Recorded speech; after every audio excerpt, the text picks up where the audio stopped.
Hey ladies and gentlemen, welcome back to the channel. Firstly, I want to apologize for my absence on the channel as of late. It's been a few months since I've put out any new content, and really that's because I've been in Salt Lake City since November for my actual employer. So I've been pretty busy and haven't really had a chance to put up anything new. But since we have some new information now and I'm back home, well, let's dive into the wealth of information that we've received this week from No Man's Sky's press event that they had last week. Let's get started.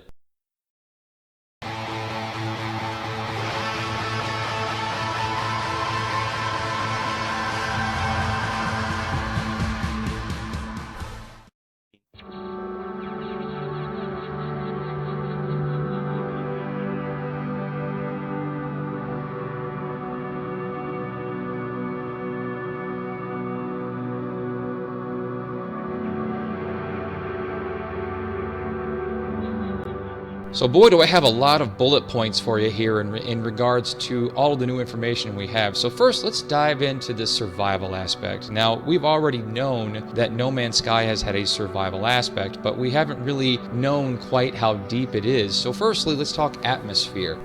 They demoed and exampled a lot of atmospheric dangers like toxic atmospheres, radiation, corrosiveness, and of course extreme temperatures took the forefront of the examples that we got to see in the demos and the footage that was released. Also, a new thing that we talked about, we kind of knew about it already, but this was actually highlighted in the demos, were a suit shield that will make you temporarily protected against the atmospheric dangers. And of course, if it's depleted, then it starts to affect your health. Also, the HUD's been kind of changed a little bit, and now we're dealing with a temperature indicator in the bottom left to tell you just how extreme the temperature is, so it's kind of nice to have an idea just how bad things are. And of course, the suit shield can be recharged by using resources mined from the planet, so that's pretty exciting too. And of course, the suit shield can be upgraded. The next thing, we have NPC Races. So I'm kind of scratching my head here because originally Sean had said the game would just not have NPCs. So I wonder if that's just a decision that they made to change that, because maybe it would help to add a little more depth to the game, and it seemingly does so. So there are various races and factions in the galaxy, all speaking different languages that you can learn from monoliths and other varying methods to find out their language. You can help build relationship or make enemies with these races by interacting with them, trading with them, learning their languages, not ticking them off in various conversation trees, which is listed there. Races have relations or conflicts with each other as well, so that's cool to see in action. Befriending certain races can give you boosts to certain categories like discovery or crafting, so that's pretty nice, because if you want to have a better means of discovery or crafting or scientific-based stuff, depending on what factions and races that you align yourself with, you'll get bonuses and boosts to those certain types of aspects. Also, you can come upon alien outposts, so this would be kind of neat because maybe you can interact, trade with them, destroy them all, and tick them all off, whatever kind of playstyle you have. Let's talk inventory and loot. So this is something I was concerned about initially, that maybe I misunderstood originally, but they were talking about the game not really having an inventory and loot to speak of, at least that you were able to utilize. But now we're talking about blueprints and mods that you can scavenge from down ships or other areas. And those are obviously used for upgrades to your multi-tool, your ship, your suit. So that's exciting to know that you can actually find treasures, loot, and things like that you can utilize in your progression through the game. A deep crafting system. So when we look at the AMA on Reddit, and some of the aspects of crafting, apparently it's pretty deep, so much so that they didn't really want to give too much information away, and I kind of respect that. So let's get into the big one, gameplay mechanics, and some of the things that we really haven't known about, at least not that I've been aware of.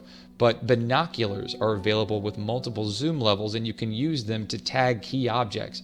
So that's pretty interesting. If you've played Metal Gear Solid 5, or any stealth game recently like Splinter Cell, there's the option to tag enemies or objects or objectives in the game, which is really interesting to maybe help highlight them on a feature that we're going to talk about here coming up. Solar systems can feature many planets, and some of those planets are very far away from the sun.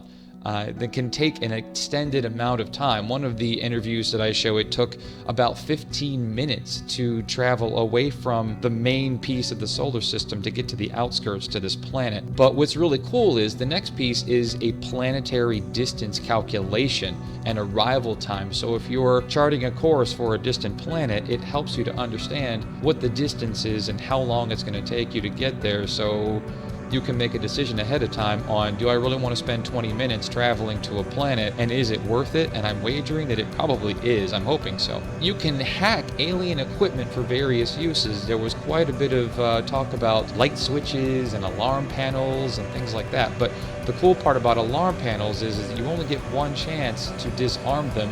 Otherwise, they're locked and you're stuck with it, which is really cool, because the next piece is knowing the language that alarm is coded to. So if you don't know the language very well and you attempt to disarm it and you do it incorrectly, you could have trouble on your hands, or at least extended trouble. Now, they've talked about no mini-map in the game, which some were concerned about. You know, I think the difference in the need is negligible. I don't really think that's a need, especially when we have a directional compass.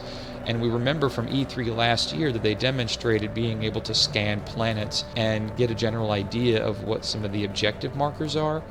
So that can help you to unlock more objective markers. So really, maybe a mini-map really isn't necessary. And with a procedurally generated game, I don't imagine if we had a mini-map, it would be very useful. We've already known that the environment is fully destructible, but the really cool part is being able to find cave networks to explore and hide in. That actually plays back to the environmental dangers, and if you're trying to tough out the heat or the cold or the toxicity of the environment, simply going into a building or trying to burrow yourself deep to survive or replenish your suit to make it eligible to survive in that environment again, that's going to be really key. And there was an interview that I was looking where somebody had crafted a grenade, detonated it on the surface, hoping to find a cave network, only to have just created a really big hole. So you got to be really careful about how you're managing your time in extreme environments. Trial and error learning. So if you've ever played Minecraft,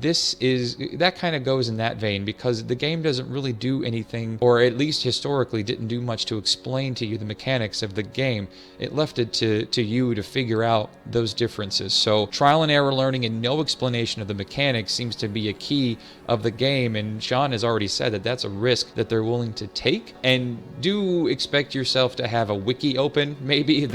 I know there's going to be a lot of dedicated fans to the game that are going to be contributing to the No Man's Sky wiki, so when you have a question or want to understand a mechanic better, the community will be responsible for creating a sort of manual for the game. That's true for Minecraft, that's true for games like Starbound, that's true for games that really have no deep explanation of the mechanics, like Dark Souls, for instance. You get no wanted level for killing those who attack you first. So if you have a aggressive animal that you're coming across that's like, hey, get away from my space, you're in my bubble, time to attack you, you don't get a wanted level. However, sentinels will arrive to investigate violent acts proactively, and apparently, from what I'm reading, they're going to be hanging around to make sure the trouble isn't going to hang around for any longer. So they're going to kind of show up and police the area to make sure everything's copacetic before they go on about their business.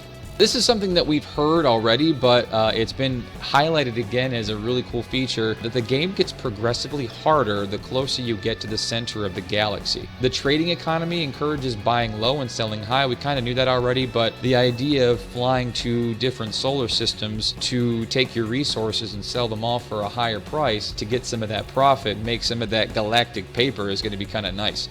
The first few hours of the game are going to be spent trying to get off your first planet. So apparently they're not going to make it very easy for you to get off the first planet. You're going to have to spend some time gathering resources, spending some time getting used to the controls, and getting to understand how to get your ship ready to lift off and even escape the current solar system that you're already in. They talked about the gameplay loop, and it focuses on staying alive long enough to press on forward. So You hear a lot, there was a lot of concern about the gameplay loop for No Man's Sky, and the original understanding for a lot of folks that didn't seem to want to do their homework about the game were worried about the gameplay loop basically landing on planets, taking off, flying from solar system to solar system, and, I don't know, smelling the flowers, as Brandon Jones put it. Looking at the gameplay loop, it's really focusing on survival and continuing to push to the center of the galaxy. Flora and fauna can become more aggressive at nighttime, and so can temperatures. So that's going to be really interesting on whether you choose to land on a dark side or light side of a planet. There's no game pause for crafting, and that seems interesting because if you have to craft something on the fly, you're going to be really pressed for time or pressed for danger if something is attacking you. Apparently the game has save points, so apparently your progress is saved at beacons and space stations, which is kind of neat. So no autosave, or at least nothing that I've heard of yet. So really cool to know about that. Water is not static, so I found that really interesting. And I know that was a question that a lot of people were asking, is does the water just kind of sit and just hover there when you're destroying sort of the shore or making holes below the water surface? So it's nice to know that the water isn't static and it's going to flow into holes blown under the surface. Insignificant events are not saved universally, and they're only for you. So my initial understanding of this is that if you were to do something even not very significant and you were to leave the planet, travel a distance and come back, that it would not have saved. But apparently, going by my readings, that small events will save for you but nobody else. But when you commit significant events like, say, destroying a space station, that will save to the cloud and communicate to everybody. So if somebody somehow happens upon the solar system that you're in and you've destroyed a space station, it won't be available to them. So that's kind of that trolling other players piece that Sean had hinted out. You can't turn the HUD off, as I'm reading, as it's crucial for your survival, and that's understandable. I just hope that there's some kind of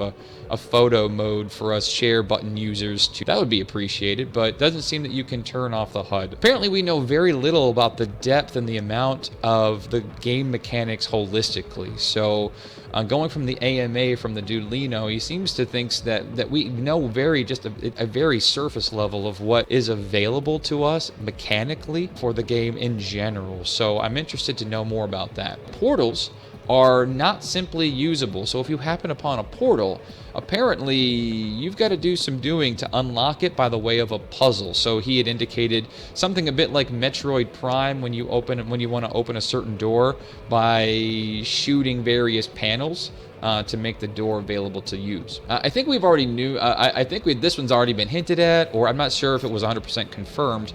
So apparently you can see your friend's location on a galactic map. I wasn't sure if this was 100% confirmed. I think it had been alluded to before, but it's nice to read that that's going to be a feature. Apparently it's going to take you forever to get to them, though, especially if they're on directly the other side of the galaxy. So I know Cobra was talking about wanting to find people, and I'm just going to say good luck with that. It's going to take a while.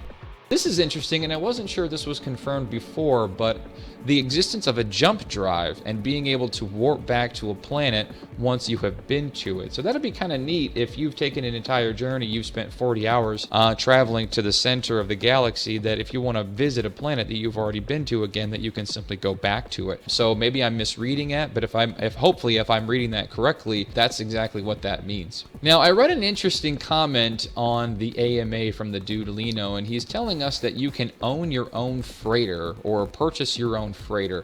I'm not exactly sure if this is misunderstanding, but I found it really interesting. So I don't know that this is confirmed, but I'm going to highlight it anyway, that you can own your own freighter, that it's very large, apparently 10 times larger than your own ship, and can be used to store cargo, but it comes at the cost of paying for its gas to travel with you. So I really think that's interesting. Again, not confirmed, but I've reached out to him on Twitter to clarify that. So I'm interested in hearing more about that, but that would be pretty neat to kind of have a freighter that you can land on or utilize to store a whole lot of your loot, so that if for some reason you're killed in space and you lose all your loot, you have a place to go back to for your treasure trove of stuff. So now let's highlight the additions that are coming to the basic platforms. You've got your PS4 Basic Edition, so both the PS4 and the PC are going to get a basic standard edition.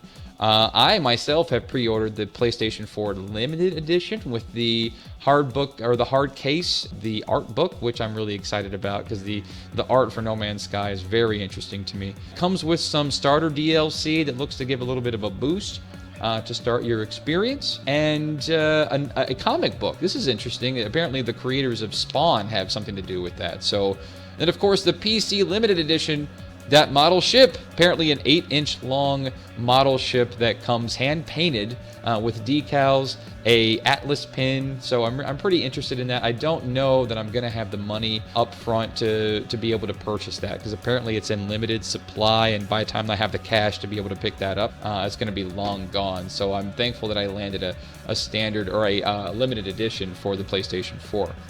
So there you have it, folks. Hopefully, maybe somebody could be nice and put me in a hype-induced coma so I don't wake up until June. That would be really, really, really nice. Until then, see you next time.